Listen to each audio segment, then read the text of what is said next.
Hello hi ನಮಸ್ಕಾರ ಮಕ್ಕಳೇ.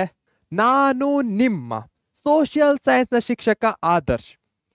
So ಎಲ್ಲರಿಗೂ ಇವತ್ತಿನ ಕ್ಲಾಸ್ಗೆ ಹಾರ್ದಿಕ ಸ್ವಾಗತವನ್ನ ಕೋರ್ತಾ ಇದ್ದೇನೆ. ಎಲ್ಲರೂ ಹೇಗಿದ್ದೀರಾ ಅಂತ ಕಮೆಂಟ್ ಬಾಕ್ಸಲ್ಲಿ ತಿಳಿಸೋದನ್ನ ಮರಿಬೇಡಿ. ಹೇಗೆ ನಾವು ಈ ಸಮರೀಸನ್ನು ಕವರ್ ಮಾಡ್ತಾ ಇದ್ದೇವೆ, ಸಿಂಪಲ್ ಆಗಿದೆ. ನಾವು ಒಟ್ಟು 3 ಟೆಕ್ನಿಕ್ಸ್ಗಳನ್ನ ಇಲ್ಲಿ ನೋಡ್ತಾ ಇದ್ದೀವಿ. ಏನು? ಮೊದಲಿಗೆ ಇಂಪಾರ್ಟೆಂಟ್ ಕಾನ್ಸೆಪ್ಟ್ಸ್ಗಳನ್ನ ಕವರ್ ಮಾಡ್ತೇವೆ. ಯಾವ್ದಾವ್ದು ಇಂಪಾರ್ಟೆಂಟ್ ಇದೆಯೋ ಅವು, ಯಾವ್ದಾವ್ದು ರಿಪೀಟೆಡ್ ಆಗಿ PYQsಗಳಲ್ಲಿ ಬಂದಿದೆಯೋ ಅವು, ಹಾಗೆ ಹೇಗೆ ನಾವು ಆನ್ಸರನ್ನು ಮಾಡಬಹುದು, ಯಾವ ಟೆಕ್ನಿಕ್ಸ್ಗಳಿಂದ ಸುಲಭವಾಗಿ ಆನ್ಸರ್ ಮಾಡಬಹುದು, ಆ ವೇನಲ್ಲಿ ನಾವು ಈ ಚಾಪ್ಟರನ್ನು ಕವರ್ ಮಾಡ್ತಾ ಇದ್ದೇವೆ. ಎಸ್, ದ ಫ್ರೀಡಮ್ ಸ್ಟ್ರಗಲ್, ಸ್ವಾತಂತ್ರ್ಯ ಹೋರಾಟ. ನಿಜವಾಗಿಯೂ ಸ್ಟೂಡೆಂಟ್ಸ್ಗಳಿಗೆ ಇದು ಒಂಥರ ಸ್ಟ್ರಗಲ್ ಇದ್ದ ಹಾಗಿದೆ. ಇದನ್ನ ನಾವು ಆದಷ್ಟು ಈಸಿ ಮತ್ತೆ ಫನ್ ವೇದಲ್ಲಿ ತಿಳ್ಕೊಳ್ಳೋಣ. ನಿಮ್ಮ ಜೋಶ್ ಹೇಗಿದೆ ಕಮೆಂಟ್ ಬಾಕ್ಸಲ್ಲಿ ತಿಳಿಸಿ. Hi, super, hi, ಫಂಟ್ಯಾಸ್ಟಿಕ್, awesome, blossom ಏನಾದರೂ ಒಂದು ತಿಳಿಸಿ. ಈ ಚಾಪ್ಟರ್ನಿಂದ 6 ಮಾರ್ಕ್ಸ್ಗಳು ಬರುತ್ತೆ. Very important. 1, 2 and 4 ಮಾರ್ಕ್ಸ್ನ ಕ್ವಶನ್ಸ್ಗಳನ್ನ ಕೇಳಬಹುದಾಗಿದೆ. ಈ ಟಾಪಿಕ್ಸ್ ಮೇಜರ್ ಟಾಪಿಕ್ಸ್ಗಳನ್ನ ಕವರ್ ಮಾಡ್ತಾ ಇದ್ದೇವೆ. ಇಂಡಿಯನ್ ನ್ಯಾಷನಲ್ ಕಾಂಗ್ರೆಸ್, ಅದರ phases, moderates, extremists, drain theory, partition of Bengal, Gandhian ಎರಾದಲ್ಲಿ ಆದಂತಹ ಮೂವ್ಮೆಂಟ್ಸ್ಗಳಿರಬಹುದು, ಲೀಡರ್ಸ್ ಆಫ್ ಫ್ರೀಡಮ್ ಸ್ಟ್ರಗಲಲ್ಲಿ ಇಂಪಾರ್ಟೆಂಟ್ ಲೀಡರ್ ಯಾವುದು ರಿಪೀಟೆಡ್ ಆಗಿ ಆಸ್ಕ್ ಆಗಿದೆಯೋ ಅವುಗಳ ಬಗ್ಗೆ ಡಿಸ್ಕಸ್ ಮಾಡ್ತೇವೆ. ಸೊ ಮುಂದೆ ಹೋಗೋಣ ಬನ್ನಿ.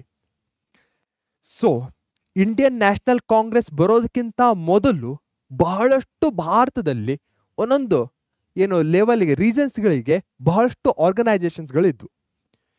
ದ ಹಿಂದೂ ಮೇಳ ಇರಬಹುದು, ಈಸ್ಟ್ ಇಂಡಿಯಾ ಅಸೋಸಿಯೇಷನ್, ಪೂರ್ಣ ಸಾರ್ವಜನಿಕ ಸಭಾ, ದ ಇಂಡಿಯನ್ ಅಸೋಸಿಯೇಷನ್. ಇವು 4 ವೆರಿ ಇಂಪಾರ್ಟೆಂಟ್ ಆಗುತ್ತೆ. ಎಕ್ಸಾಮಲ್ಲಿ ಕೇಳಬಹುದು, write down the local political organisations before the establishment of Indian national Congress ಅಂತ. ಈ 4 ಹೆಸರಿಸಬೇಕು. ಆಲ್ರೆಡಿ ಹೇಳಿರೋ ಹಾಗೆ ಇವೆಲ್ಲವೂ ಲೋಕಲ್ ಆಗಿರುವಂತಹದ್ದು. ಹೀಗಿರಬೇಕಾದ್ರೆ ಒಂದು ನ್ಯಾಷನಲ್ ಲೆವೆಲ್ನಲ್ಲಿ ಒಂದು ಆರ್ಗನೈಸೇಷನ್ನ ಅವಶ್ಯಕತೆ ಇತ್ತು. ಆ ಆರ್ಗನೈಸೇಷನ್ ಯಾವುದು? ಎಸ್, ಇಂಡಿಯನ್ ನ್ಯಾಷನಲ್ ಕಾಂಗ್ರೆಸ್ ಆ ಆರ್ಗನೈಸೇಷನ್ ಆಗಿತ್ತು. ಅದನ್ನ A.O. ಹ್ಯೂಮ್ ಅವರು ಸ್ಥಾಪಿಸ್ತಾರೆ. ಯಾವುದರಲ್ಲಿ? ಸೊ ಇಲ್ಲಿ ನೀವು ನೋಡೋದಾದ್ರೆ ಕ್ವಶನ್ ಕನ್ನಡದ್ದು ತಪ್ಪಿದೆ. ಇಂಡಿಯನ್ ನ್ಯಾಷನಲ್ ಕಾಂಗ್ರೆಸ್ ಅನ್ನ ಯಾವ ವರ್ಷದಲ್ಲಿ ಸ್ಥಾಪಿಸ್ತಾರೆ A.O. ಹ್ಯೂಮ್ ಅವರು? 1857, 1885, 1905, 1947? ಬೇಗನೆ ಕಮೆಂಟ್ ಬಾಕ್ಸ್ ಅಲ್ಲಿ ತಿಳಿಸಿ ಸರಿಯಾದ ಉತ್ತರ ಯಾವುದಂತೂ. ಟಿಕ್ ಅಂತೂ ಓಡ್ತಾ ಇದೆ. ಈಸಿ ಆಗಿರುವಂತಹ ಕ್ವಶನ್. ಸೊ ಎಲ್ರಿಗೂ ತಿಳಿಸ್ತಿದ್ದೀರಾ ಅಂತ ಭಾವಿಸ್ತೇನೆ. ಬಹಳಷ್ಟು ಮಕ್ಕಳು ಆನ್ಸರ್ ಮಾಡ್ತಾ ಇದ್ದೀರಾ. Pat on the back, well done, great job. The correct answer is 1885. Keyword ಏನಾಗುತ್ತೆ? 1885, A.O. Hume, Indian national Congress. ಈ 3 ವೆರಿ ಇಂಪಾರ್ಟೆಂಟ್ ಕೀವರ್ಡ್ ಆಗುತ್ತೆ. ಸೊ ಇಂಡಿಯನ್ ನ್ಯಾಷನಲ್ ಕಾಂಗ್ರೆಸ್ ಆಯಿತು. ಆ ಇಂಡಿಯನ್ ನ್ಯಾಷನಲ್ ಕಾಂಗ್ರೆಸ್ 1885ದಲ್ಲಿ ಆಗುತ್ತೆ. ಭಾರತದ ಫ್ರೀಡಮ್ನವರೆಗೂ ಸಹ ಅದು ಕಂಟಿನ್ಯೂಸ್ ಆಗಿ ಇರುತ್ತೆ. ಅದರಲ್ಲಿ ಪ್ರಮುಖವಾಗಿ 3 ಫೇಸಸ್ ಬರುತ್ತೆ. 1885ದಿಂದ 1906 ವರೆಗೆ ಮಾಡ್ರೇಟ್ ಏಜ್, ಮಂದಗಾಮಿ ಯುಗ ಅಂತ ಕರಿತೇವೆ. ಮುಂದೆ ಡಿಸ್ಕಸ್ ಮಾಡ್ತೇವೆ ಏನಂತ. 1906 to 1920 ಎಕ್ಸ್ಟ್ರೀಮಿಸ್ಟ್ ಏಜ್ ಆಗುತ್ತೆ, ತೀವ್ರವಾದಿ ಯುಗ. 1920 to 1947 ಗಾಂಧಿಯನ್ ಎರಾ, ಗಾಂಧಿ ಯುಗ ಆಗತ್ತೆ. ಟೋಟಲ್ ಆಗಿ 3 ಇವೆ. Okay, very important. ಆಮೇಲೆ ಪ್ರಾಮಿನೆಂಟ್ ಮಾಡ್ರೇಟ್ಸ್, ಮೊದಲು ಮಾಡ್ರೇಟ್ ಏಜ್ ಬರುತ್ತೆ. ಆ ಮಾಡ್ರೇಟ್ ಏಜ್ ಅಲ್ಲಿ ಯಾವ ಮಾಡ್ರೇಟ್ಸ್ಗಳು very important? M.G. Ranade, Surendranath Banerjee, Dadabhai Naoroji, Gopalakrishna Gokhale.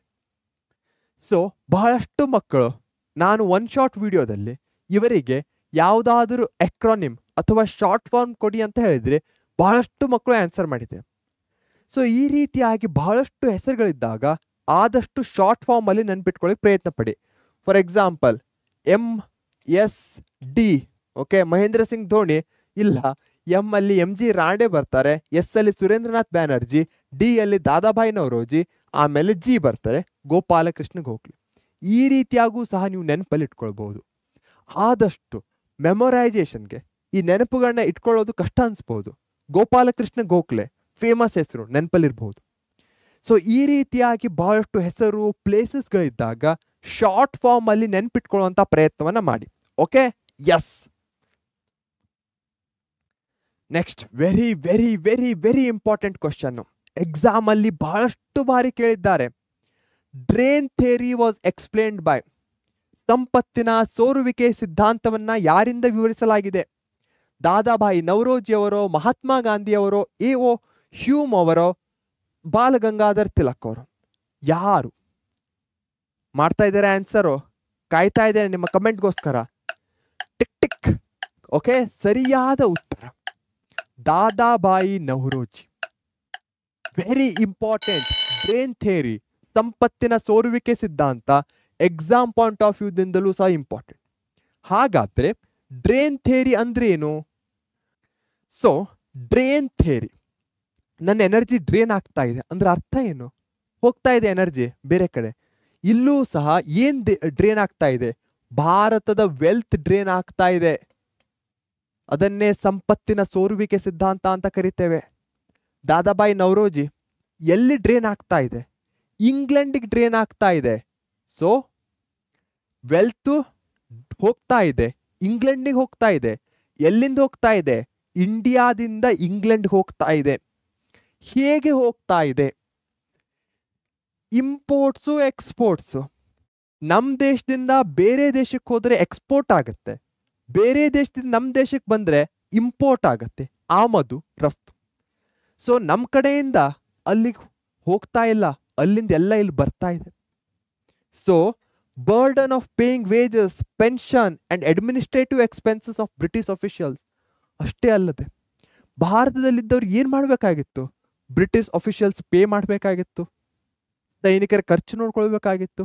ಈ ರೀತಿಯಾಗಿ ಭಾರತದ ಪೂರ್ತಿ ಸಂಪತ್ತು ಬ್ರಿಟನ್ನಿಗೆ ಹೋಗ್ತಾ ಇತ್ತು. ಸೊ ಅದನ್ನೇ ನಾವು ಆನಿಮೇಷನ್ ಮುಖಾಂತರ ನೋಡೋದಾದ್ರೆ, ಸೊ ಭಾರತಕ್ಕೆ ಇಂಪೋರ್ಟ್ ಹೆಚ್ಚಿಗೆ ಆಯಿತು, ಇಂಪೋರ್ಟು ಎಕ್ಸ್ಪೆನ್ಸಸ್ ಹೆಚ್ಚಿಗೆ ಆಯಿತು, ಲೆಸ್ ಎಕ್ಸ್ಪೋರ್ಟ್, ರಫ್ತು ಕಡಿಮೆ ಆಯಿತು. ಸೊ ಇಲ್ಲಿದ್ದೆಲ್ಲ ದುಡ್ಡು ಇಲ್ಲಿ ಹೋಯ್ತು. ಸೊ ಇದನ್ನೇ ನಾವು ಡ್ರೇನ್ ಅಂತ ಕರಿತೇವೆ. ಖಾಲಿ ಆಗ್ತಾ ಇದೆ, ಇಲ್ಲಿ ಖಾಲಿ ಆಯಿತು, ಇಲ್ಲಿ ತುಂಬ್ತಾ ಇದೆ ಇಂಗ್ಲೆಂಡಿಗೆ. So Dadabhai Naoroji, drain theory, import export wages, ಇವು 5 ಕೀವರ್ಡ್ಗಳನ್ನ ನೆನಪಲ್ಲಿಟ್ಕೊಳ್ಳಿ. Exam point of view important. Next, so Dadabhai Naoroji ಸಹ ಒಬ್ಬ ಮಾಡ್ರೇಟ್ಸ್ ಆಗಿದ್ರು. ಮಾಡ್ರೇಟ್ಸ್ ಮಂದಗಾಮಿಗಳು. ಅವರ ಸ್ಟ್ರಾಟರ್ಜಿ ಏನಾಗ್ತಾ ಇತ್ತು? ಸೊ ಡಿಮಾಂಡ್ಸ್ ಹೇಗೆ ಅವ್ರು ಪುಟ್ ಫಾರ್ವರ್ಡ್ ಮಾಡ್ತಾ ಇದ್ರು ಯೋಚಿಸಿ. ಮಂದಗಾಮಿಗಳು ಅಂದ್ಕೊಳ್ಳಿ ಅವ್ರು ಗನ್ ಎತ್ತಾರ? ಇಲ್ಲ ತಾನೆ. ಅವ್ರು ಏನ್ ಮಾಡ್ತಾರೆ? ರಿಕ್ವೆಸ್ಟ್ ಮಾಡ್ತಾರೆ, ಮನವಿಗಳನ್ನ ಅವ್ರು ಮಾಡ್ತಾರೆ. ಅವರು ಆದಷ್ಟು ರಿಸರ್ಚ್ ಮೇಲೆ ನಂಬಿಕೆನೇ ಇಟ್ಟಿರ್ತಾರೆ, ಆದಷ್ಟು ಸ್ಟಡಿಗಳನ್ನ ಮಾಡ್ತಾರೆ. ಕರೆಕ್ಟ್. ಸೊ ಈ ಮಾಡ್ರೇಟ್ಸ್ಗಳು ಅದನ್ನೇ ಮಾಡ್ತಾ ಇದ್ರು. ಅವರು ಭಾರತದಲ್ಲಿ ಇಂಡಸ್ಟ್ರೀಸ್ಗಳು ಡೆವಲಪ್ಮೆಂಟ್ ಆಗಬೇಕು ಅಂತ ಹೇಳಿದ್ರು, ಮಿಲಿಟರಿ ಎಕ್ಸ್ಪೆನ್ಸಸ್ ಕಡಿಮೆ ಆಗಬೇಕು ಅಂತ ಹೇಳಿದ್ರು, ಎಜುಕೇಶನ್ ಹೆಚ್ಚಿಗೆ ಆಗಬೇಕು, ಸ್ಟಡೀಸು ಪಾವರ್ಟಿ ಬಡತನದ ಬಗ್ಗೆ ಅಧ್ಯಯನ ಮಾಡಬೇಕು ಅಂತ ಹೇಳು, ಪೊಲಿಟಿಕಲ್ ಎಜುಕೇಶನ್ ಕೊಡಬೇಕು ಅಂತ ಹೇಳಿದ್ರು, ಅಪೀಲ್ಸು ಡಿಸ್ಕಷನ್ಸು. ಇಲ್ಲಿ ನಾವು 3 ಕ್ಯಾಟಗರೀಸ್ಗಳಲ್ಲಿ ಮಾಡಬಹುದು. 1ನೇ ಕ್ಯಾಟಗರಿಯಲ್ಲಿ ಅಪೀಲ್ ಇರಬಹುದು, ರಿಕ್ವೆಸ್ಟ್ ಇರಬಹುದು, ಡಿಸ್ಕಷನ್ಸ್ ಇರಬಹುದು, ಸ್ಟಡಿ ಇರಬಹುದು, ಅವೆಲ್ಲ ಬರುತ್ತೆ. ಮತ್ತೊಂದು ಕಡೆ ಭಾರತದಲ್ಲಿ ಏನು ಡೆವಲಪ್ಮೆಂಟ್ ಆಗಬೇಕು ಅದು ಬರುತ್ತೆ. ಥರ್ಡು ಏನು ಕಡಿಮೆ ಮಾಡಬೇಕು, ಮಿಲಿಟರಿ ಎಕ್ಸ್ಪೆನ್ಸಸ್ ಇರಬಹುದು, ಪಾವರ್ಟಿ ಇರಬಹುದು, ಇವೆಲ್ಲ ಕಡಿಮೆ ಆಗಬೇಕು. ಸೊ ನಿಮಗೆ ಇವು ಬಹಳಷ್ಟು ಪಾಯಿಂಟ್ಸ್ಗಳು ಅಂತ ಅನಿಸ್ಬಹುದು. ಆದರೆ ಈ ರೀತಿಯಾಗಿ ಕ್ಯಾಟಗರೈಸ್ ಮಾಡಿಕೊಂಡ್ರೆ, ಒಂದನ್ನು ನೆನಪಲ್ಲಿ ಇಟ್ಕೊಂಡ್ರೆ ಉಳಿದವು ಸಹ ನೆನಪಲ್ಲಿ ಇರುತ್ತೆ. ಸೊ ಈ ಟೆಕ್ನಿಕ್ ಅನ್ನು ಸಹ ಬಳಸೋದನ್ನ ನೀವು ಮರಿಬೇಡಿ. Okay, great, awesome blossom. Moderates ಆದ್ರು. ಮಾಡ್ರೇಟ್ಸ್ ನಂತರ ಬಂದಂಥವ್ರು ಯಾರು? ಎಕ್ಸ್ಟ್ರೀಮಿಸ್ಟ್ಸ್, ತೀವ್ರಗಾಮಿಗಳು. ಮಂದಗಾಮಿಗಳು ಅಪೀಲ್ ಮಾಡ್ತಾ ಇದ್ರು, ಇವ್ರು ಏನ್ ಮಾಡ್ತಾ ಇದ್ರು? ಎಕ್ಸ್ಟ್ರೀಮ್. ಅರವಿಂದೋ ಘೋಷ್, ಲಾಲಾ ಲಜಪತ್ ರಾಯ್, ಬಿಪಿನ್ ಚಂದ್ರ ಪಾಲ್, ಬಾಲಗಂಗಾಧರ್ ತಿಲಕ್. ಇದರಲ್ಲಿ Balgangadhar Tilak very very important ಆಗ್ತಾರೆ. ಮಾಡ್ರೇಟ್ಸ್ ಅಲ್ಲಿ ಹೇಗೆ ದಾದಾಬಾಯಿ ನವರೋಜಿ ಅವರು ಇಂಪಾರ್ಟೆಂಟೋ, ಅದೇ ರೀತಿ ಎಕ್ಸ್ಟ್ರೀಮಿಸ್ಟ್ಸ್ ಅಲ್ಲಿ ಬಾಲಗಂಗಾಧರ ತಿಲಕ್ ಅವರು ವೆರಿ ಇಂಪಾರ್ಟೆಂಟ್ ಆಗ್ತಾರೆ. ಇದಕ್ಕೇನಾದ್ರೂ ನಿಮ್ಮ ಹತ್ರ ಶಾರ್ಟ್ ಫಾರ್ಮ್ ಇದ್ರೆ ಕಮೆಂಟ್ ಬಾಕ್ಸ್ ಅಲ್ಲಿ ತಿಳಿಸಿ. ಇವರ ಹೆಸರನ್ನು ನೆನ್ಪಿಟ್ಕೊಳ್ಳಿಕ್ಕೆ ತಿಳಿಸ್ತೀರಾ ತಾನೆ? ನನಗೇನಾದ್ರೂ ಇಷ್ಟ ಆದ್ರೆ ನಾನು ಮುಂದಿನ ಕ್ಲಾಸ್ನಲ್ಲಿ ಹೇಳ್ತೇನೆ. Okay, yes. So extremist Tilak, ತೀವ್ರವಾದಿ ತಿಲಕ್ ಅವರು ಏನು ಘೋಷಣೆಯನ್ನ ಮಾಡ್ತಾರೆ? Swaraj is my birthright and I will get it at any cost. ಸ್ವರಾಜ್ಯವು ನನ್ನ ಜನ್ಮಸಿದ್ಧ ಹಕ್ಕು, ನಾನು ಅದನ್ನ ಪಡೆಯುತ್ತೇನೆ ಅಂತ ಅವರು ಘೋಷಿಸ್ತಾರೆ. ಸೊ ತಿಲಕರು ಅಂದ ಕೂಡ್ಲೆ ಸ್ವರಾಜ್ ಅನ್ನೋ ಪದ ನೆನಪಿಗೆ ಬರಲೇಬೇಕು. ತಿಲಕ್, ಸ್ವರಾಜ್. ಹಾಗೆ ತಿಲಕ್ ಅವರು ನ್ಯಾಷನಲಿಸಮ್ ಏನು ರಿಲಿಜಿಯಸ್ ಇದಿತ್ತೋ ಅದನ್ನ ಅವರು ನ್ಯಾಷನಲಿಸಮ್ ಜೊತೆಗೆ ಕಂಬೈನ್ ಮಾಡುವಂತ ಪ್ರಯತ್ನವನ್ನ ಮಾಡಿದ್ರು. ಗಣೇಶ್ ಚತುರ್ಥಿ, ಶಿವಾಜಿ ಪೂಜೆ, ದುರ್ಗಾ ಪೂಜೆ ಇಲ್ಲೆಲ್ಲ ಜನ ಕೂಡ್ತಾ ಇದ್ರು. ಆ ಜನ ಕೂಡ್ದಾಗ ಅವರಲ್ಲಿ ಆ ನ್ಯಾಷನಲಿಸಮ್ ಅನ್ನ ಅವರು ಬಿತ್ತುತ್ತಾ ಇದ್ರು. ಸೊ ಹೀಗಾಗಿ ತಿಲಕರು, ಸ್ವರಾಜ್, ನ್ಯಾಷನಲಿಸಮ್ ಕೀವರ್ಡ್ ಆಗುತ್ತೆ. ಇವರು ಕೇಸರಿ ಮತ್ತು ಮರಾಠ ಪತ್ರಿಕೆಗಳನ್ನು ಸಹ ಸ್ಥಾಪಿಸ್ತಾರೆ. ಇವರು ಎಲ್ಲಿ ಅವರು? ಮಹಾರಾಷ್ಟ್ರದವರು. ಮಹಾರಾಷ್ಟ್ರ ಅಂದ ಕೂಡ್ಲೇನು? ಮರಾಠಿ. ಸೊ ಅದೇ ರೀತಿ ಮರಾಠ ಪತ್ರಿಕೆ, ಆದ್ರೆ ಅದಿರೋದು ಇಂಗ್ಲಿಷಲ್ಲಿ. ಮತ್ತೊಂದು ಪತ್ರಿಕೆ ಕೇಸರಿ, ಮರಾಠಿಯಲ್ಲಿರುವಂಥದ್ದು. ಇದಾದ ಮೇಲೆ ಇವರ ಒಂದು ಈ ಆಕ್ಟಿವಿಟೀಸ್ಗಳನ್ನ ನೋಡಿ ಬ್ರಿಟಿಷ್ ಸರ್ಕಾರ ಇವರನ್ನ ಇಂಪ್ರಿಸನ್, ಬಂಧಿಸುತ್ತೆ. ಜೈಲಿನಲ್ಲೂ ಸಹ ಇವ್ರು ಸುಮ್ಮನೆ ಕೂತ್ಕೊಳ್ಳಲ್ಲ. ಅಲ್ಲಿ ಕೂತು ಗೀತಾ ರಹಸ್ಯವನ್ನ ಜೈಲಿನಲ್ಲೇ ಅವರು ಬರೀತಾರೆ. ಸೊ ಈ ರೀತಿಯಾಗಿ ಸ್ವರಾಜ್, ನ್ಯಾಷನಲಿಸಮ್ ಮತ್ತೆ ಅವರ ವರ್ಕ್, ಲಿಟರರಿ ವರ್ಕ್ ಅಂತ ಕರಿಬಹುದು, ಈ 3 ಸೆಕ್ಷನ್ಸ್ಗಳಲ್ಲಿ ತಿಲಕರನ್ನ ನಾವು ವಿಂಗಡಿಸಬಹುದು. ಎಕ್ಸಾಮಲ್ಲಿ ಕೇಳಬಹುದು, what were the works done by Bal Gangadhar Tilak ಅಂತ. ಸೊ ಅಲ್ಲಿ ನೀವು ಈ ಪಾಯಿಂಟ್ಸ್ಗಳನ್ನ ಬರಿಬಹುದು. ಎಕ್ಸ್ಟ್ರೀಮಿಸ್ಟ್ಸ್ ಅಂತ ಕೇಳಿದಾಗ್ಲೂ ಸಹ ತಿಲಕ್ ಅವರ ವರ್ಕ್ ಅನ್ನ ಬರಿಬಹುದಾಗಿದೆ. Okay, got it? Yes, great. So ಈ ರೀತಿಯಾಗಿ ಈ ತೀವ್ರಗಾಮಿಗಳಿದ್ದಾಗ ಬ್ರಿಟಿಷರು ಆ ಕಾಲದಲ್ಲಿ ಬಂಗಾಲ್ ವೆರಿ ಇಂಪಾರ್ಟೆಂಟ್ ಆಗುತ್ತೆ. ಯಾಕಂದ್ರೆ ಇದು ಒಂಥರ ಹಾಟ್ಸ್ಪಾಟ್ ಆಗಿತ್ತು ಅಂತ ಹೇಳ್ಬೋದು. ಯಾವುದಕ್ಕೆ? ಪ್ರೊಟೆಸ್ಟ್ಗಳಿಗೆ, ಬ್ರಿಟಿಷ್ ಆಂಟಿ ಬ್ರಿಟಿಷ್ ಸೆಂಟಿಮೆಂಟ್ಸ್ಗಳಿಗೆ ಈ ಬಂಗಾಲ್ನಲ್ಲಿ ಅತಿ ಹೆಚ್ಚಿನ ಒಂದು ಕಾಂಟ್ರಿಬ್ಯೂಷನ್ ಇತ್ತು ಅನ್ಬೋದು. ಹೀಗಿರ್ಬೇಕಾ ಬ್ರಿಟಿಷರ ವಾಯ್ಸ್ರಾಯ್ ಆಗಿದ್ದಂತಹ ಲಾರ್ಡ್ ಕರ್ಜನ್ ಒಂದು ಹೊಸ ಕಾನೂನಿನೊಂದಿಗೆ ಬರ್ತಾನೆ. ಏನು ಆ ಕಾನೂನು? ಬಂಗಾಲವನ್ನ 2 ಭಾಗಗಳಾಗಿ ವಿಂಗಡಿಸೋದು. ಒಂದು ಕಡೆ ಪಶ್ಚಿಮ ಬಂಗಾಳ, ಮತ್ತೊಂದು ಕಡೆ ಪೂರ್ವ ಬಂಗಾಳ. ಯಾವ ಆಧಾರದ ಮೇಲೆ ವಿಂಗಡಿಸ್ತಾನೆ? ರಿಲಿಜಿಯನ್ನ ಆಧಾರದ ಮೇಲೆ. ಒಂದು ಕಡೆ ಮುಸ್ಲಿಮರು, ಒಂದು ಕಡೆ ಹಿಂದೂಗಳು ಅಂತ. ಇದು ಡಿವೈಡ್ ಅಂಡ್ ರೂಲ್ ಪಾಲಿಸಿ ಆಗಿದೆ. So partition of Bengal, lord Curzon, divide and rule. ಈ ನಂತರ ಈ ಒಂದು ಡಿವೈಡ್ ಅಂಡ್ ರೂಲ್ ಅನ್ನ ಇಂಡಿಯಾ ಅಥವಾ ಎಕ್ಸ್ಟ್ರೀಮಿಸ್ಟ್ಗಳು ಅಪೋಸ್ ಮಾಡ್ಲಿಕ್ಕೆ ಏನ್ ಮಾಡ್ತಾರೆ? ಸ್ವದೇಶಿ ಆಂದೋಲನದೊಂದಿಗೆ ಬರ್ತಾರೆ. ಸ್ವದೇಶಿ, ನಾವು ನಮ್ಮ ದೇಶದನ್ನೇ ಬಳಸಬೇಕು. ಸ್ವರಾಜ್ ಅಂದ್ರೆ ಏನು? ಸ್ವ ಅಂದ್ರೆ ನಾವು, ನಾವೇ ಈ ಭಾರತದ ಮೇಲೆ ರಾಜ್ಯ ಮಾಡಬೇಕು ಅನ್ನೋದು. ಅದೇ ನಿಟ್ಟಿನಲ್ಲಿ ವಿದೇಶಿ ವಸ್ತುಗಳನ್ನು ಮತ್ತು ಅದನ್ನು ಪ್ರೋತ್ಸಾಹಿಸುವ ಸಂಸ್ಥೆಗಳನ್ನ ಬಹಿಷ್ಕರಿಸ್ತಾರೆ. ಇದಾದ ಮೇಲೆ ಬ್ರಿಟಿಷರ ಮೇಲೆ ಅತಿ ಹೆಚ್ಚಿನ ಪ್ರೆಷರ್ ಬೀಳುತ್ತೆ. ಪೂರ್ವ ಬಂಗಾಳವನ್ನ ಮುಸ್ಲಿಮರಿಗೂ, ಪಶ್ಚಿಮ ಬಂಗಾಳವನ್ನ ಹಿಂದೂಗಳಿಗೂ ಆತ ಅಡ್ಮಿನಿಸ್ಟ್ರೇಟಿವ್ ಪ್ರಾಬ್ಲಮ್ ಇದೆ ಅಂತ ವಿಂಗಡಿಸಿರ್ತಾನೆ. ಭಾರತದ ಪ್ರೊಟೆಸ್ಟ್ನ ನಂತರ ಅದನ್ನ ವಾಪಸ್ ತೆಗೆದುಕೊಳ್ತಾನೆ. ಸೊ ಆಲ್ಮೋಸ್ಟ್ 1905ದಲ್ಲಿ ಬಂದಿರುತ್ತೆ. 1911ನಲ್ಲಿ ವಿಡ್ರೂ ಮಾಡ್ತಾನೆ, declaration of partition of Bengal. ಇದು ವೆರಿ ಇಂಪಾರ್ಟೆಂಟ್ ಆಗುತ್ತೆ. ಎಕ್ಸಾಮಲ್ಲಿ ಕೇಳಬಹುದು, write a note on partition of Bengal ಅಂತ. ಮಾಡೆಲ್ ಕ್ವಶನ್ ಪೇಪರ್ಸ್ಗಳಲ್ಲಿ ಬಂದಿರುವಂತಹದ್ದೇ. ಓಕೆ, ಸೊ ಇಲ್ಲಿ ತನಕ ಬಾಲಗಂಗಾಧರ್ ತಿಲಕ್ ಇರಬಹುದು, ಪಾರ್ಟಿಷನ್ ಆಫ್ ಬೆಂಗಾಲ್ ಅವ ಡಿಸ್ಕಸ್ ಮಾಡಿದ್ವಿ. ಈ ಕ್ವಶನ್ ಅದ್ರ ಮೇಲೆಯೇ ಡಿಪೆಂಡೆಂಟ್ ಆಗಿರುವಂತಹದ್ದು. ಕೀವರ್ಡ್ಸ್ ಅನ್ನ ಕಮೆಂಟ್ ಬಾಕ್ಸ್ ಅಲ್ಲಿ ತಿಳಿಸೋದನ್ನ ಮರಿಬೇಡಿ. ಕ್ವಶನ್ ಏನಿದೆ? Explain the role of radicals or extremists in the Indian independence movement. ಭಾರತೀಯ ಸ್ವಾತಂತ್ರ್ಯ ಚಳುವಳಿಯಲ್ಲಿ ತೀವ್ರವಾದಿಗಳ ಅಥವಾ ಉಗ್ರವಾದಿಗಳ ಪಾತ್ರವನ್ನು ವಿವರಿಸಿ. ಸೊ ತೀವ್ರವಾದಿಗಳ ಪಾತ್ರ 4 ಮಾರ್ಕ್ಸ್ ಇದೆ, 8 ಪಾಯಿಂಟ್ಸ್ ಬರಿಬೇಕು. 2 ಮಾರ್ಕ್ಸ್ ಇದ್ರೆ 4 ಪಾಯಿಂಟ್ಸು, 3 ಮಾರ್ಕ್ಸ್ ಇದ್ರೆ 6 ಪಾಯಿಂಟ್ಸು, 4 ಮಾರ್ಕ್ಸ್ ಇದ್ರೆ 8 ಪಾಯಿಂಟ್ಸ್ ಅನ್ನ ಬರೆಯೋದನ್ನ ಮರಿಬೇಡಿ. Okay, S.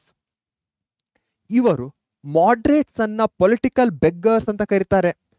ಯಾಕೆ? ರಾಜಕೀಯ ಭಿಕ್ಷುಕರು. ಅವರು ಮನವಿ ಮಾಡ್ತಾ ಇದ್ರು, ರಿಕ್ವೆಸ್ಟ್ಗಳನ್ನ ಮಾಡ್ತಾ ಇದ್ರು, ಹೀಗಾಗಿ ಅವರನ್ನ ಪೊಲಿಟಿಕಲ್ ಬೆಗ್ಗರ್ಸ್ ಅಂತಾರೆ.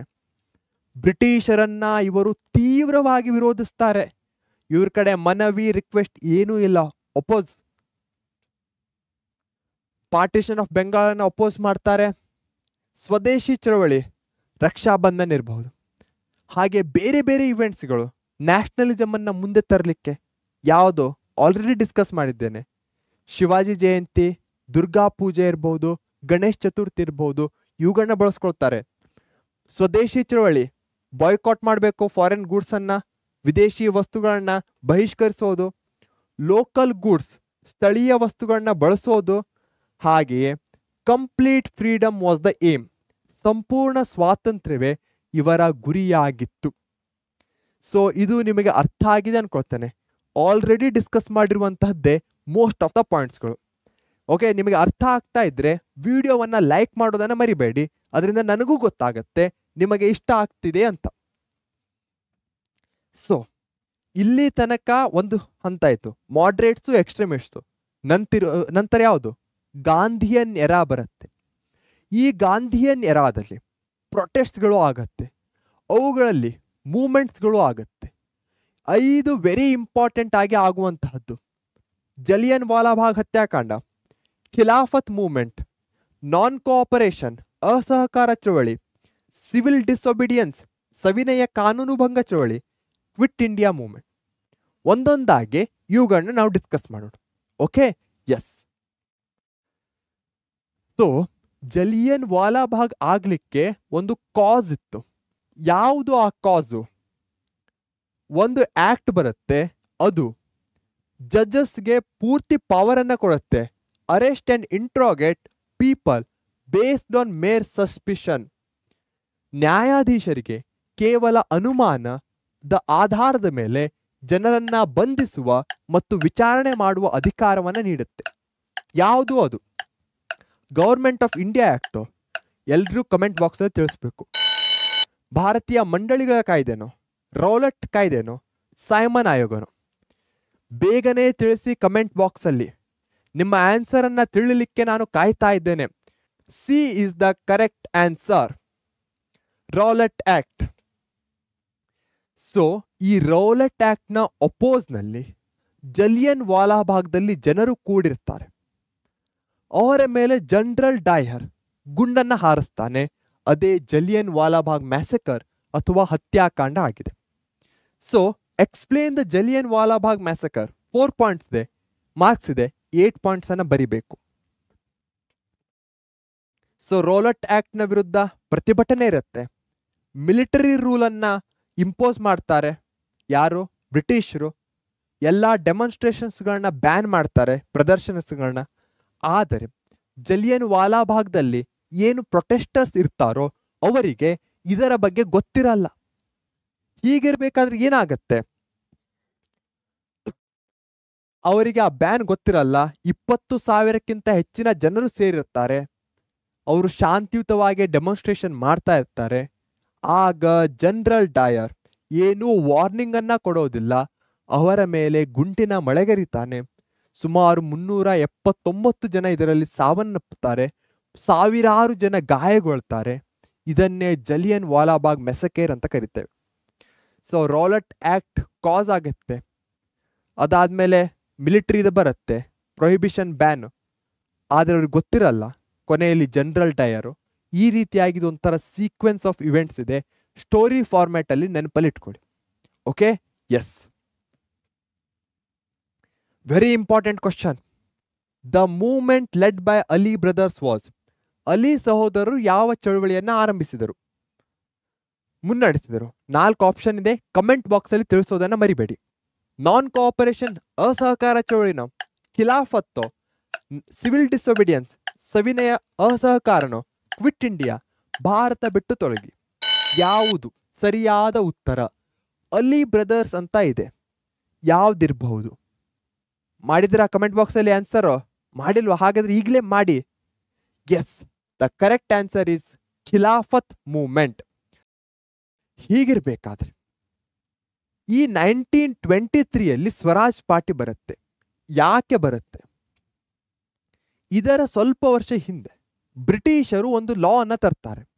ಅದರ ಅಕಾರ್ಡಿಂಗ್ ಇಂಡಿಯನ್ ಸಹ ಈ ಒಂದು ಲೆಜಿಸ್ಲೇಟಿವ್ ಅಸೆಂಬ್ಲಿಯಲ್ಲಿ ಇಲೆಕ್ಷನ್ಗೆ ಕಾಂಟೆಸ್ಟ್ ಮಾಡಬಹುದಾಗಿತ್ತು.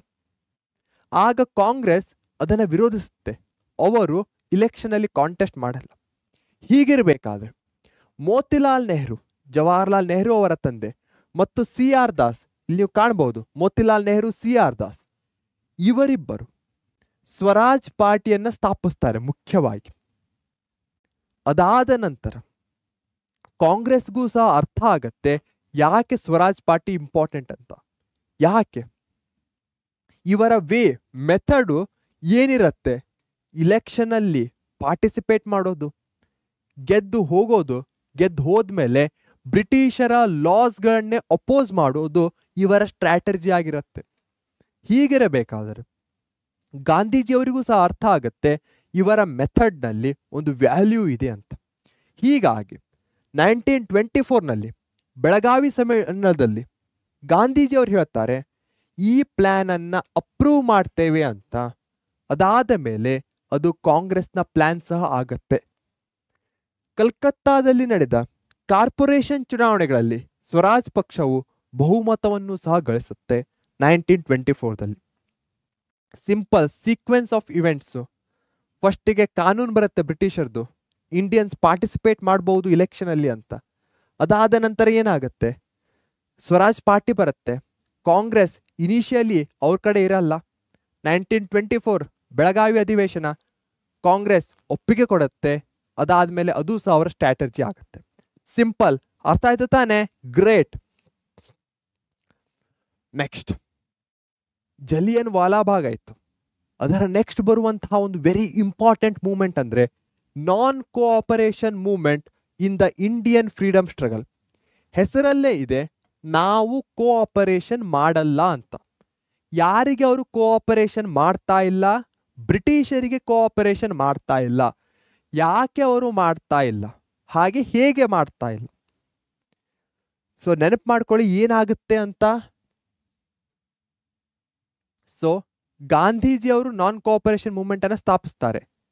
ಕೋಆಪರೇಟ್ ಹೇಗೆ ಮಾಡಲ್ಲ? ಮಕ್ಕಳು ಸ್ಕೂಲಿಗೆ ಹೋಗಲ್ಲ, ಲಾಯರ್ಸ್ಗಳು ವಕೀಲಿ ವೃತ್ತಿಯನ್ನ ಮಾಡಲ್ಲ. ಈ ರೀತಿಯಾಗಿ ಬ್ರಿಟಿಷರ ಏನೇನು ಒಂದು ಅಪೋಸ್ ಇರುತ್ತೋ ಅವುಗಳಿಗೆ ಕೋಆಪರೇಷನ್ ಅನ್ನೇ ಅವ್ರು ಮಾಡಲ್ಲ.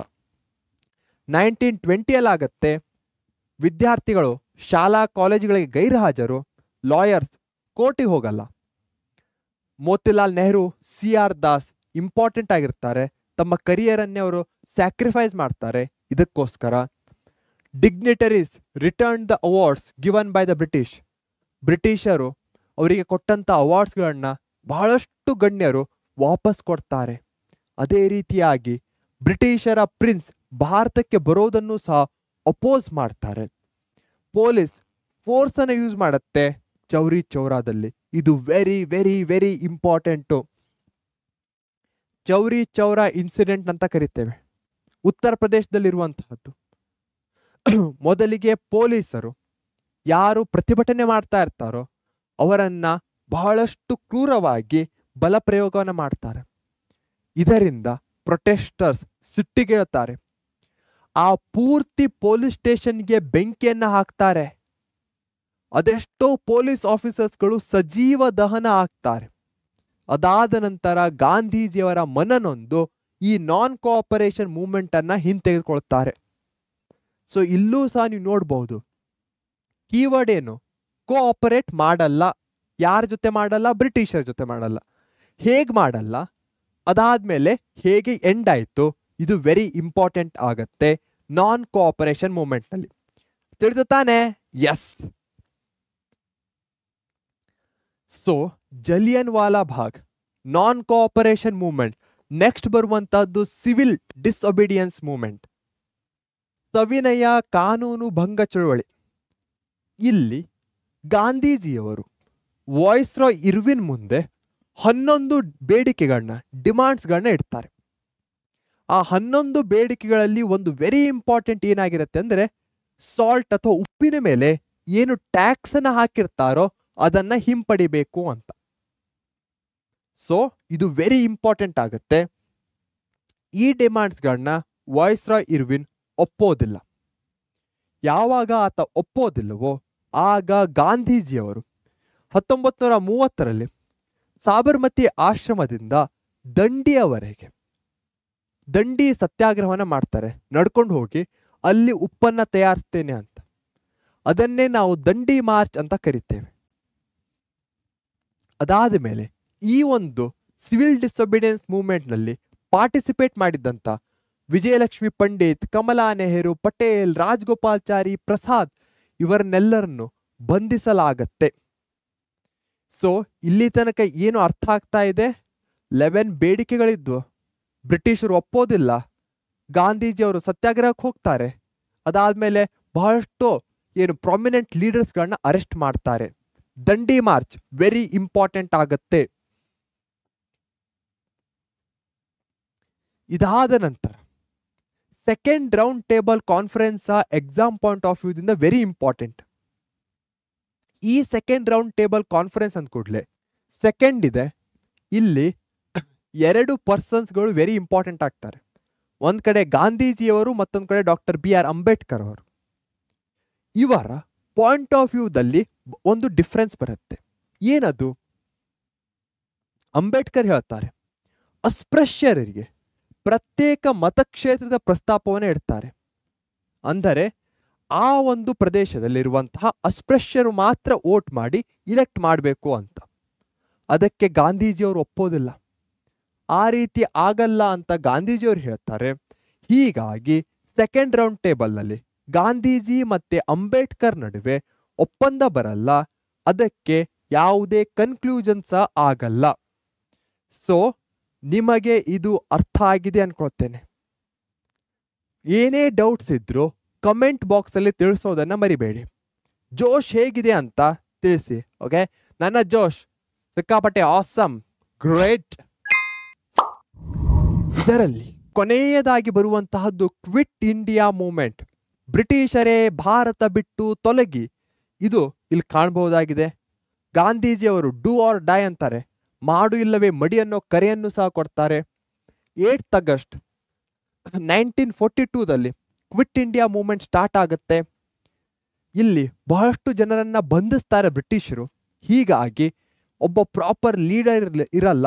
ಆವಾಗ ಆ ಪ್ಲೇಸನ್ನ ಜಯಪ್ರಕಾಶ್ ನಾರಾಯಣ್ ಅವರು ಫಿಲ್ ಮಾಡ್ತಾರೆ. ಇವರು ಒಬ್ಬ ಸೋಷಿಯಲಿಸ್ಟ್ ಏನು ನಾಯಕರಾಗಿರ್ತಾರೆ, ಸಮಾಜವಾದಿ ನಾಯಕರಾಗಿರ್ತಾರೆ. ಹೀಗಾಗಿ ವರ್ಕರ್ಸ್ಗೆ ಟ್ರೈನಿಂಗ್ ಅನ್ನ ಕೊಡೋದಿರಬಹುದು, ಫ್ರೀಡಮ್ ಸ್ಟ್ರಗಲ್ ಫ್ರಂಟ್ ಅನ್ನೋ ಡಾಕ್ಯುಮೆಂಟ್ ದಾಖಲೆಯನ್ನ ಮಾಡೋದಿರಬಹುದು, ಹಣವನ್ನ ಕ್ರೋಢೀಕರಿಸಿರ್ಬಹುದು, ಒಂದು ಪ್ರಾಪರ್ ದಿಕ್ಕನ್ನ ಕೊಡ್ತಾರೆ. ಕ್ವಿಟ್ ಇಂಡಿಯಾ ಎಲ್ಲ ಲೀಡರ್ಸ್ಗಳನ್ನ ಬ್ರಿಟಿಷರು ಬಂಧಿಸ್ತಾರೆ. ಜಯಪ್ರಕಾಶ್ ನಾರಾಯಣ್ ಲೀಡರ್ ಆಗ್ತಾರೆ.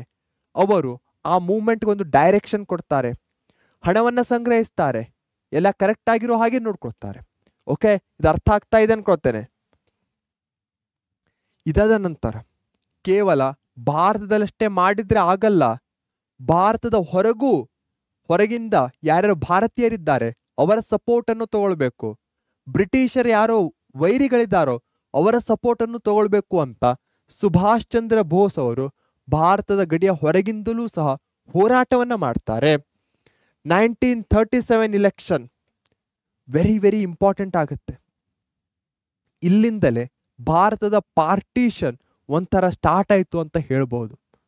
1937 ಇಲೆಕ್ಷನ್ ಅಲ್ಲಿ ಮುಸ್ಲಿಂ ಲೀಗನ್ನ ಕರೆಯಲ್ಲ, ಏಕಮುಖವಾಗಿ 1939 ಅಲ್ಲಿ ಏನಾಗುತ್ತೆ, very important, 1939 first world war ಆಗುತ್ತೆ. ಭಾರತೀಯರ ಒಪ್ಪಿಗೆಯನ್ನ ಕೇಳೋದೇ ಇಲ್ಲ, ಡೈರೆಕ್ಟ್ ಆಗಿ ಭಾರತವನ್ನು ಸಹ ಬ್ರಿಟಿಷ್ ಆ ಪ್ರಥಮ ವಿಶ್ವ ಯುದ್ಧದಲ್ಲಿ ಸೇರಿಸ್ಕೊಳ್ಳುತ್ತೆ. ಭಾರತೀಯರಿಗೆ ಬಹಳಷ್ಟು ಬೇಜಾರಾಗುತ್ತೆ. ಹೀಗಾಗಿ ಕಾಂಗ್ರೆಸ್ನಲ್ಲಿರುವಂಥವರೆಲ್ಲರೂ ಮಂತ್ರಿಮಂಡಲದಿಂದ ಹೊರಬರ್ತಾರೆ. ಮುಸ್ಲಿಂ ಲೀಗ್ ಇದನ್ನ ವಿಮುಕ್ತಿ ದಿವಸ್ ಅಂತ ಕರೆಯುತ್ತೆ. ಈ ಮುಸ್ಲಿಂ ಲೀಗ್ ಭಾರತದ ಕ್ವಿಟ್ ಇಂಡಿಯಾ ಮೂವ್ಮೆಂಟ್ನಲ್ಲಿ ಭಾಗವಹಿಸಲ್ಲ, propose for the partition. So ಇದೆಲ್ಲವೂ ಸ್ಟಾರ್ಟ್ ಆಗೋದು 1937. ಚೇನ್ ಆಫ್ ಇವೆಂಟ್ಸ್, ಗೌರ್ಮೆಂಟಲ್ಲಿ ಬರಲ್ಲ. ಆಮೇಲೆ 1939 ಫಸ್ಟ್ ವರ್ಲ್ಡ್ ವಾರ್ ಆಗತ್ತೆ, ಭಾರತವನ್ನು ಇನ್ವಾಲ್ವ್ ಮಾಡ್ತಾರೆ, ಭಾರತೀಯರಿಗೆ ಒಪ್ಪಿಗೆ ಕೇಳಲ್ಲ. ಹೀಗಾಗಿ ಎಲ್ಲರೂ ಗೌರ್ಮೆಂಟಿಂದ ಹೊರಗೆ ಬರ್ತಾರೆ. ಹೊರಗೆ ಬಂದ ಕೂಡಲೇ ಆ ಗೌರ್ಮೆಂಟಲ್ಲಿ ಮುಸ್ಲಿಂ ಲೀಗ್ ಇರಲ್ಲ. ಹೀಗಾಗಿ ಇದನ್ನು ಅವರು ವಿಮುಕ್ತಿ ದಿವಸ ಅಂತ ಕರೀತಾರೆ. ಅದಾದಮೇಲೆ ಕ್ವಿಟ್ ಇಂಡಿಯಾ ಮೂವ್ಮೆಂಟಲ್ಲಿ ಅವರು ಭಾಗವಹಿಸಲ್ಲ.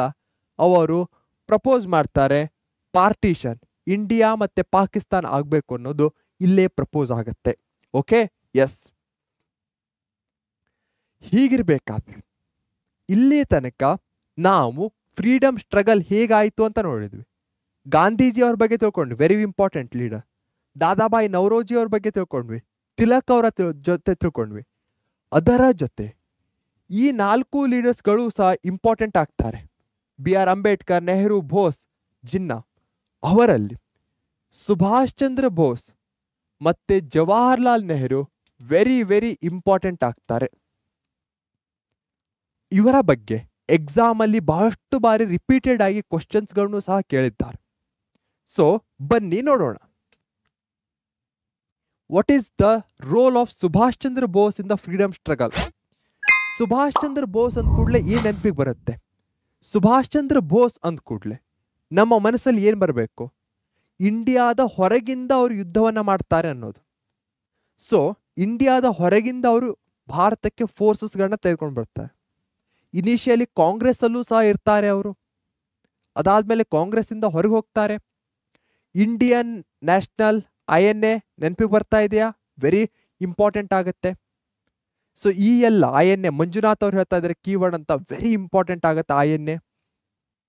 ಸೊ ಈ ರೀತಿಯಾಗಿ ನಾನು ಇಲ್ಲಿ ಕೀವರ್ಡ್ಸ್ಗಳನ್ನ ಕಲೆಕ್ಟ್ ಮಾಡ್ತಾ ಇದ್ದೇನೆ. ಅದರಿಂದ ಪಾಯಿಂಟ್ಸ್ ರೂಪದಲ್ಲಿ ಆನ್ಸರ್ನ ಬರಿತಾ ಇದ್ದೇನೆ. ಯಾವತ್ತೂ ಆನ್ಸರನ್ನ ಪಾಯಿಂಟ್ಸ್ ಅಲ್ಲೇ ಬರೀರಿ, ಸೆಂಟೆನ್ಸ್ ಅಲ್ಲಿ ಬರೀಲಿಕ್ಕೆ ಹೋಗ್ಲೇಬೇಡಿ. Okay, S.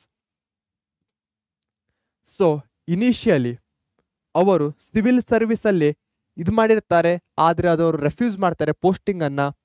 ಫ್ರೀಡಮ್ ಸ್ಟ್ರಗಲ್ ಅಲ್ಲಿ ಪಾರ್ಟಿಸಿಪೇಟ್ ಮಾಡ್ತಾರೆ. ನೇತಾಜಿ ಅಂತ ಇವರನ್ನ ಕರೀತಾರೆ. ಇಂಡಿಯನ್ಸ್ ಅನ್ನ ಔಟ್ಸೈಡ್ ಇಂಡಿಯಾದಿಂದ ಆರ್ಗನೈಸ್ ಮಾಡ್ತಾರೆ. ಬಹಳಷ್ಟು ಕಂಟ್ರೀಸ್ಗಳನ್ನ ಇವರು ಟೂರ್ ಮಾಡ್ತಾರೆ, ವೆರಿ ಇಂಪಾರ್ಟೆಂಟು. ಕಾಂಗ್ರೆಸ್ ಸೋಷಲಿಸ್ಟ್ ಪಾರ್ಟಿಯನ್ನು ಸ್ಥಾಪಿಸ್ತಾರೆ. ಬ್ರಿಟಿಷರು ಅರೆಸ್ಟ್ ಮಾಡ್ತಾರೆ, ಅದರಿಂದ ಎಸ್ಕೇಪ್ ಆಗ್ತಾರೆ, ಜರ್ಮನಿಗೆ ಹೋಗ್ತಾರೆ, ಹಿಟ್ಲರ್ನ ಹೆಲ್ಪನ್ನ ಕೇಳ್ತಾರೆ. ಇಂಡಿಯನ್ ವಾರ್ ಪ್ರಿಸ್ನರ್ಸ್ ಇನ್ Germany, Azad Hind radio very important ಆಗುತ್ತೆ. ಕಾಂಗ್ರೆಸ್ ಬಿಟ್ಟು ಫಾರ್ವರ್ಡ್ ಬ್ಲಾಕ್ ಅನ್ನ ಮಾಡ್ತಾರೆ. ದೆಹಲಿ ಚಲೋಗೆ ಕರೆಯನ್ನ ಕೊಡ್ತಾರೆ. INA ಸ್ಥಾಪಿಸ್ತಾರೆ. ಏರ್ಪ್ಲೇನ್ ಕ್ರ್ಯಾಶ್ ಆಗ್ತದೆ. ಫಿಯರ್ಸ್ ಬ್ಯಾಟಲ್ ಮಾಡ್ತಾರೆ ಬ್ರಿಟಿಷರ್ ಜೊತೆ ರಂಗೂನ್ನ ಮೂಲಕ. ಸೊ ಇದು ನಿಮಗೆ ಅರ್ಥ ಆಗ್ತಾ ಇದೆ ಅನ್ಕೋತೇನೆ. ಕೀವರ್ಡ್ಸ್ ವೆರಿ ಇಂಪಾರ್ಟೆಂಟ್ ಆಗತ್ತೆ ಈ ಪರ್ಸ್ನಾಲಿಟೀಸ್ಗಳಿಗೆ ಬಂದಾಗ. INA ಇರ್ಬೋದು, ವೆರಿ ಇಂಪಾರ್ಟೆಂಟ್ ಕೀವರ್ಡ್ ಆಗುತ್ತೆ. ಔಟ್ಸೈಡ್ ಇಂಡಿಯಾ ಅದು ಸಹ ವೆರಿ ಇಂಪಾರ್ಟೆಂಟ್ ಕೀವರ್ಡ್ ಆಗುತ್ತೆ.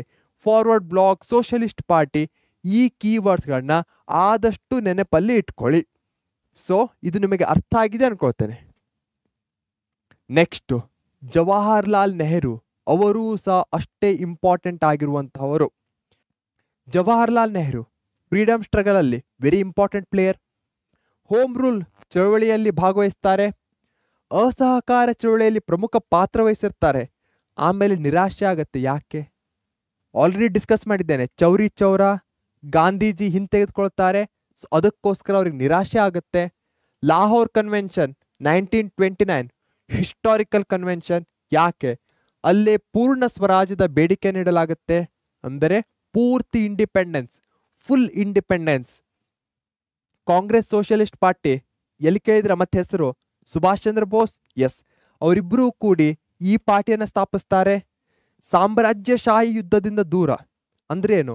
ಯಾರು ಹೆಚ್ಚು ಹೆಚ್ಚು ಪ್ರದೇಶಗಳನ್ನ ಕ್ಯಾಪ್ಚರ್ ಮಾಡಬೇಕು ಅಂತಿದಾರೋ ಅವರ ಜೊತೆ ಹೋಗೋದಿಲ್ಲ.